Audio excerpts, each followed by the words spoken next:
Praise the Lord! Amen. Isang mainit na hapon po sa ating lahat. Pero meron na yung hanging amihan, nangangamoy Pasko na. Amen? Amen. Iti nga balam nga kapsat. Siyempo ng dapnon dandan tayo dagiti sa iti apong kat masarakan iti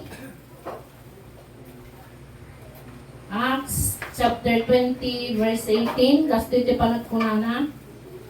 When they arrived, he said to them, "You know how I live the whole time I was with you from the first day I came into the province of Asia. Whole time I was with you." Kadidi may dakang kuana, kinunana kadakwada. Dakay matlaang amuyo. Nanipod iti imunangal daw. Ngay sisarod ko dito'y Asya. Nukasano ti pan nakipag yan ko kada kayo iti amin ngal daw. Tagalog na ibasa do tayo na nabasa. Si Apostol Pablo, mga kapatid, ibinigay niya ang kanyang buong buhay sa walang humpay na pagtatrabaho para sa kaharian ng Diyos. Mababasa po natin sa aklat ng mga gawa. Basahin po natin, mga kapatid, sa ating mga bahay. Ang pamagat po ng mensahe sa hapon na ito, mga kapatid, be a Christian at all seasons. Be a Christian at all seasons. May mga Kristiyano na seasonal. Sakalang magtrabaho, sakalang magsilbi, sakalang magbigay, kung maganda ang pakiramdam. Pero pag hindi na maganda yung pakiramdam, hamon nga masarakan. Amen. Dito, tinuturuan tayo ni Apostol Pablo, mga kapatid, na maging Kristiyano sa lahat ng panahon. Paano yun, pastora? Paano at ano ang dapat nating gawin upang tayo ay maging Kristiyano sa lahat ng panahon? O kaya, Kristiyano, madlaw ba? Amen. Madlaw ba, mga kapatid, ang pagka-Kristiyano natin? Number 1, kung paano at ano ang dapat nating gawin na madlaw kasi kagat Kristiyano. Amen. Siyempre, number 1, by reading your Bible and pray every day. Para kanyang kakabsatan ko pagsinsinana dyan.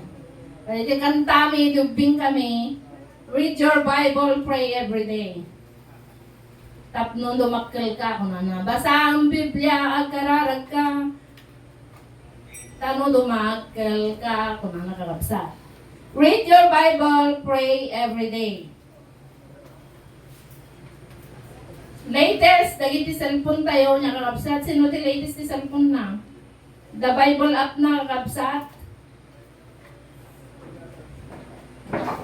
Basaom iti Biblia at laging manalangin. Basahin natin ang ating mga Biblia. Do you know your Bible? Kasi iti, wano taptapukan ita suli, nagiti Biblia tayo kakabsat. Alam nyo, mga kapatid, sa pamamagitan ng pagbasa ng salita ng Panginoon, doon siya nangungusap sa atin.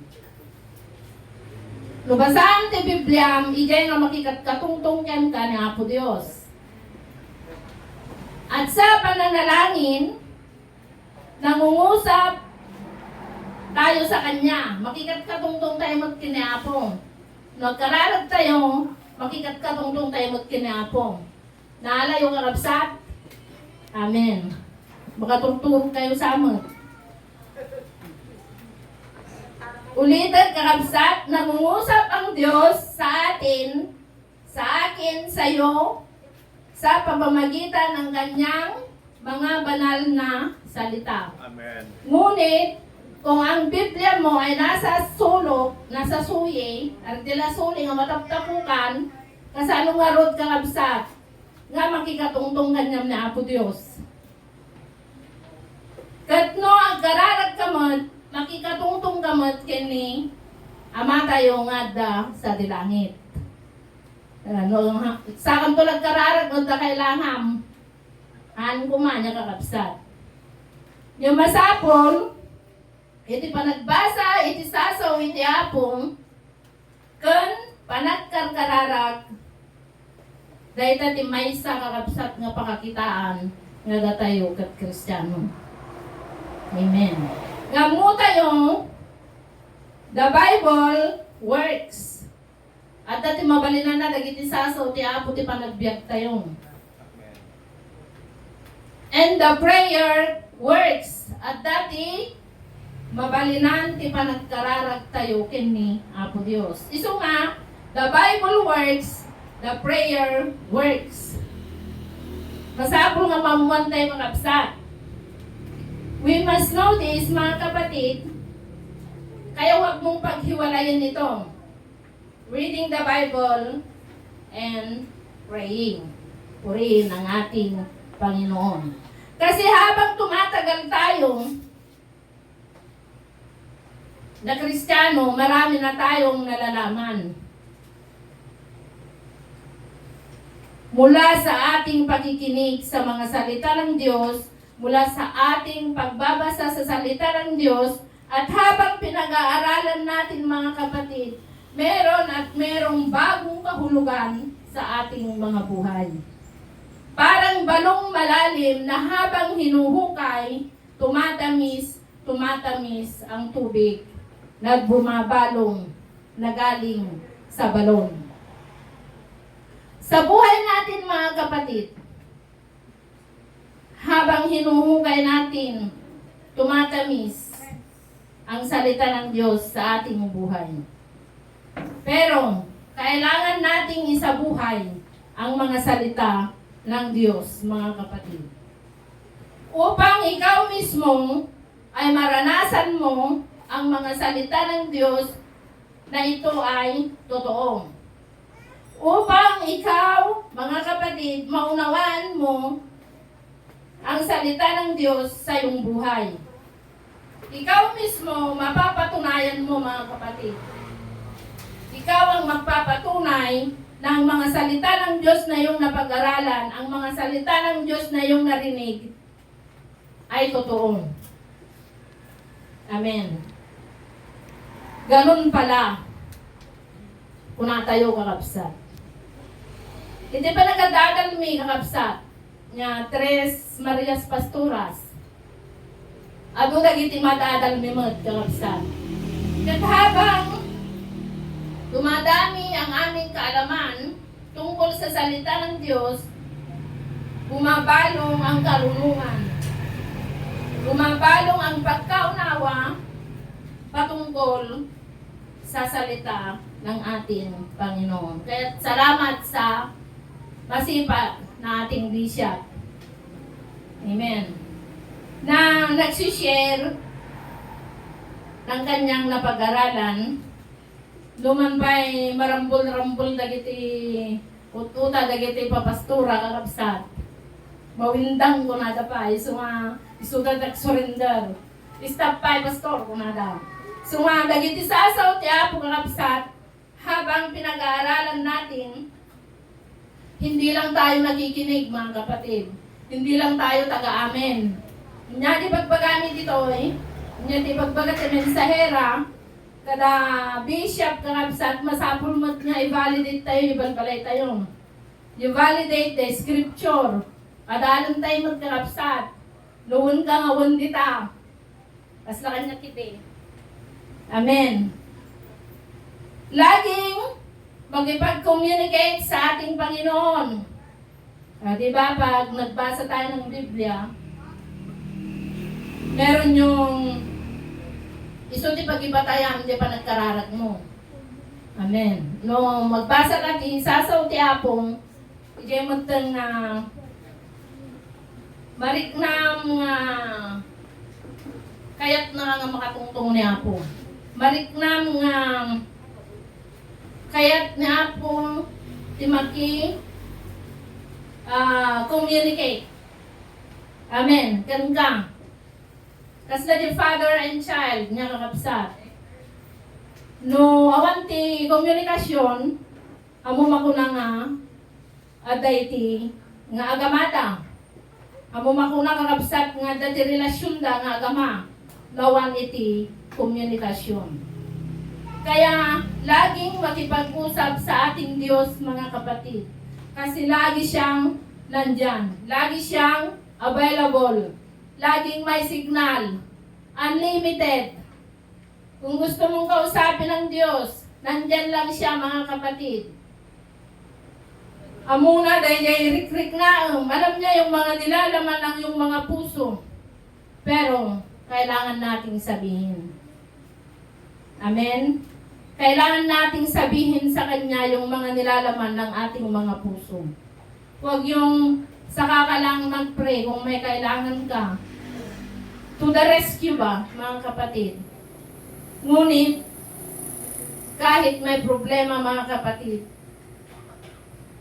kahit aglablabunan ka, times of prosperity, mga kapatid, times ti kinaawan, masaya, o malungkot ka, you need to communicate to the Lord. Amen. There are times kung hindi ka makapag-pray niya, mga kapatid. Meron yung time na hindi ka makapag-pray. Pero ginagawa ko, mga kapatid, ay mag-worship ako, pakanta-kanta ako, mag-worship ako. Kasi hindi naman natin masabi na artikalata level kakapsat. Ti kinangato iti pamating. Yung maddaday jay time. Yung jaraminan day kakapsat, isuday jay worship the living God. Idalan na ka nga idalan, iduron na ka nga iduron. Malamdama, makikat ka tong kan kiniapong. Sud ka po na ayatan nga kapsat, dahito'y hantay yung pagsinsinaan. Read your Bible, pray every day. Ang mudagi yung bingaday, kanta tubing. So kanta tayo magtang babagat kan lalakay. Amen? Amen. Read your Bible, pray every day. Tapno niti kasta madlaw nga si kakot Kristiyano ka. Amen? Amen. Amen. May kadwa, mga kapatid, kunana, keeping your testimony. What is testimony? Testimony is your Christian reputation. Patotoo mo sa pagkilala sa iyo sa church. Patotoo mo sa pagkakakilala sa iyo outside the church. When you claim that you are a Christian, no ibagbagang masikat Kristiyano ka, let us make sure, mga kapatid, that our life, that our behavior, that our character, mga kapatid, ay naka-align sa ating Panginoon. Merong transformation sa ating mga buhay. Ibagbagang Kristiyano ka, ibagbagang you are claiming that you are a Christian, yung mga naka-align, iti pagayatan, iti apo kakabsat, iti biyag mo. San mga makita kakabsat, iti biyag mo.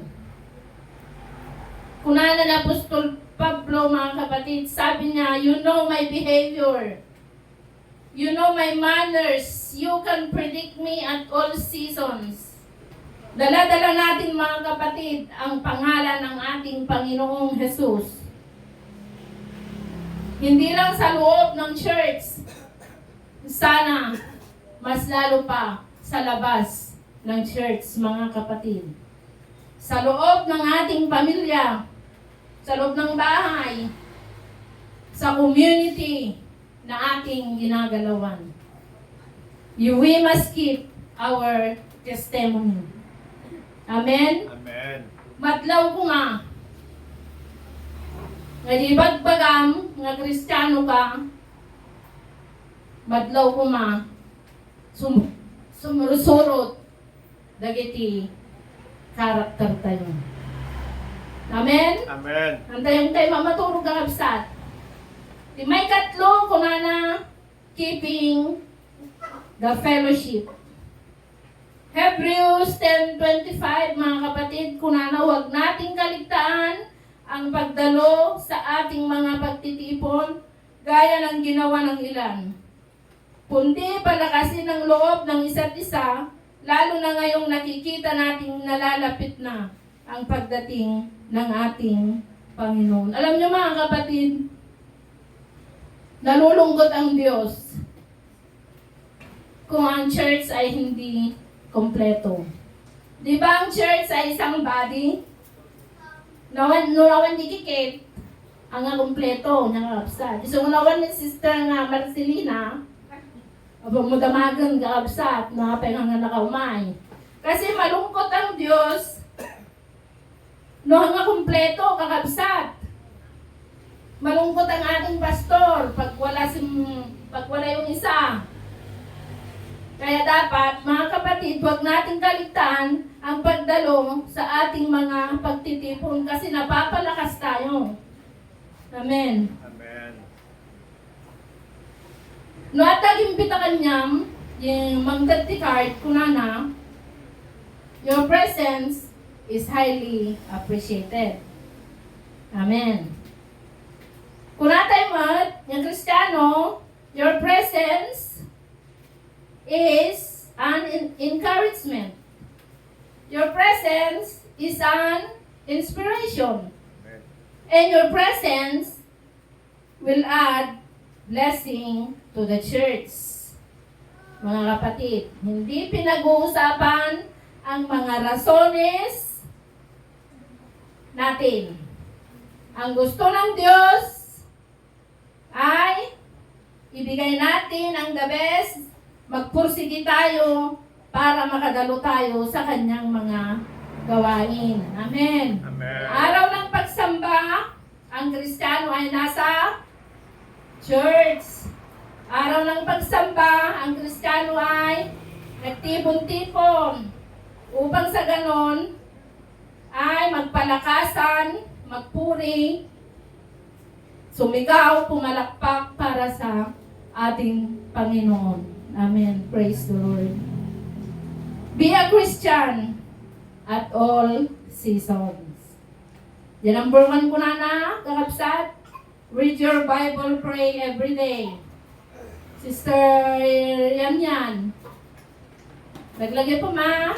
Read your Bible, pray every day. At all seasons, dahil ang salita ng Diyos ay ito ang tamang sustansya ng ating kaluluwa. Hanlang nga dagiti physical, kakabsat. Iti pakanan tayo. Naglagi po tayo, ang mga salita ng Diyos ay ang tamang sustansya ng ating kaluluwa. Number 2, keeping your testimony at all seasons.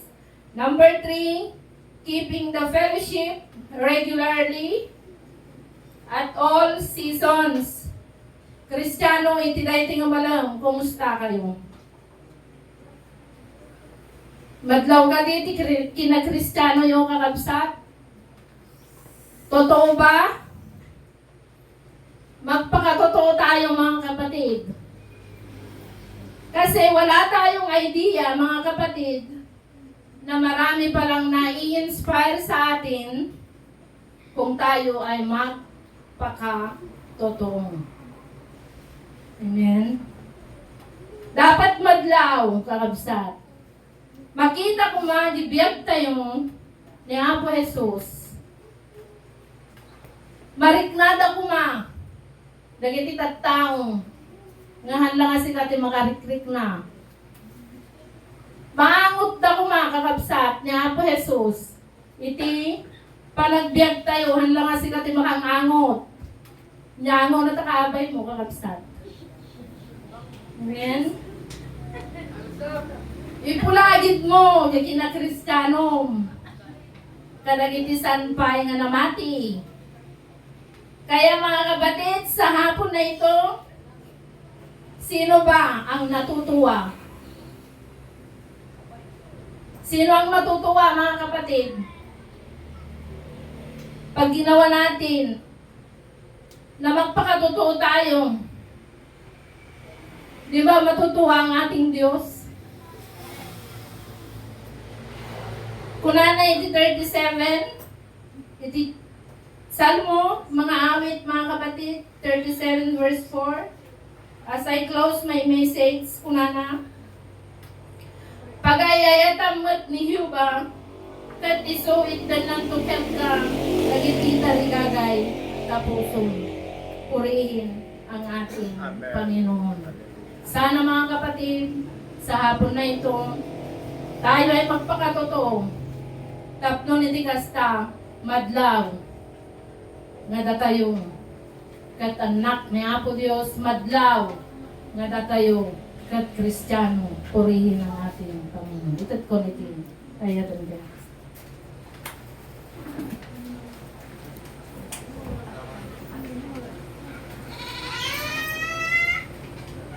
Galing ko nga po kayo lahat ay tumayo. Napakaganda po yung mensahe ng ating Panginoon na tayo ay muling pinapaalalahanan ng salita ng Panginoon na yung pagiging Kristiyano po natin ay atin pong ipakita at tutuhanin po natin yung ating pagiging Kristiyano, yung paglilingkod natin sa ating Panginoon. Simulan na po natin magbasa ng salita ng Panginoon, manalangin, at yung testimony sa buhay po natin dapat makita. Dapat yung binago ni Jesus na buhay po natin, dapat makita nila na ikaw ay binago ng Panginoon. Dahil kapag alam nilang Kristiyano ka at ipinakita mo kung sino yung tunay mong ugali, kung ano yung tunay mong ugali, may masasabi ang tao. Sabihin ng tao, anamad tayo, taon pa'y gunggunan at simsimba, taon pa'y gunggunan na mga kasaba, kasta magayang ugali na. Our testimony. Amen? Amen. Ipakita po natin yung totoong binago ng Panginoon sa ating buhay. Hallelujah. Hallelujah. Panginoon, sa hapong ito, maraming salamat sa inyong masalita na muli kami ay iyong pinalalahanan na dapat maging Kristiyano kami sa lahat ng panahon ng aming mabuhay. In times of problems, in times of sicknesses, in times of famine, in times of trials, Panginoon, mananatili kaming maging Kristiyano sa inyong harapan. Dakilang Diyos, tulungan mo kami na lalong ma-inlove sa inyong mga salita at lalong ma-inlove na maging-pag-usap sa inyo sa mamamagitan ng panalangin. Banal na Espiritu, hinihiling namin na patuloy mo kaming tulungan, patuloy mo kaming gabayan upang yung pagiging Kristiyano sa lahat ng panahon ay mapagampanan po namin, mapapurihan, may taas ang aming Diyos sa pamamagitan ng aming mabuhay na siya mong binago. Marami pong salamat, Panginoon. Tunay ang napakadakilang at napakabuti mo. Salamat sa iyong lingkod na siya mong ginamit. Salamat sa iyong masalita. Sa inyong lahat ng papuri. Pasasalamat sa tanging pangalan ng aming Panginoong Hesus. Ang lahat ay magsabi ng Amen. Palapakan natin yung malakas sa Panginoon. Hallelujah.